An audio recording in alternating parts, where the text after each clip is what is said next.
Les Nations Unies ont déclaré qu'elles allaient enquêter sur les auteurs d'armes chimiques à 7 endroits en Syrie. L'annonce intervient après que les résultats d'une enquête de l'ONU ont été publiés, détaillant la manière dont toutes les parties belligérantes du conflit syrien ont continué à perpétrer des actions contre les civils. La Syrie était au centre de l'attention des Nations Unies ce lundi. Le Conseil de sécurité de l'ONU a reçu une note d'information de la chef de la mission d'enquête sur l'utilisation des armes chimiques dans le pays. C'est une nouvelle mission qui doit pour la première fois attribuer la faute et tenir les auteurs pour responsables, ayant identifié 7 endroits où des armes chimiques ont été utilisées, principalement contre des civils.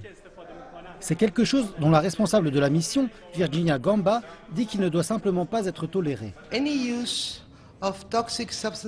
Tout usage d'armes à substances toxiques par quiconque, où que ce soit, et sous quelque circonstances que ce soit, est totalement odieux. Et ces actes seront identifiés et ces personnes devront répondre de leurs actes. Those investigations are scheduled to start during the first week of March.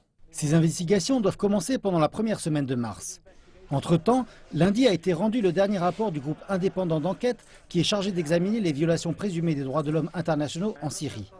Il conclut que le meurtre à grande échelle de civils se poursuit, toutes les parties perpétrant des attaques sans discrimination.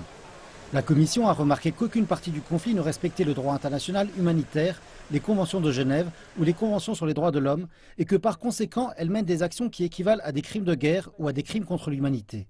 Therefore, carrying out actions which amount to war crimes and crimes against humanity. The ongoing destruction of homes. La destruction en cours de foyers, d'hôpitaux, d'écoles, de marchés et de boulangeries rend presque impossible pour les gens de satisfaire leurs besoins de base et les force de vivre dans la crainte constante pour leur vie. La Commission pense que la souffrance du peuple syrien doit cesser maintenant. Ce carnage doit finir. This carnage has to end. Asked about Russia's involvement in the conflict and M. Pinheiro a aussi averti que la situation est devenue plus intense avec l'implication d'acteurs extérieurs. Dans un autre développement, la Russie et les États-Unis se sont mis d'accord pour un nouveau plan de cessez-le-feu en Syrie qui commencera samedi. Cependant, la dernière date limite est passée et le scepticisme s'exprime déjà quant au respect de la nouvelle date.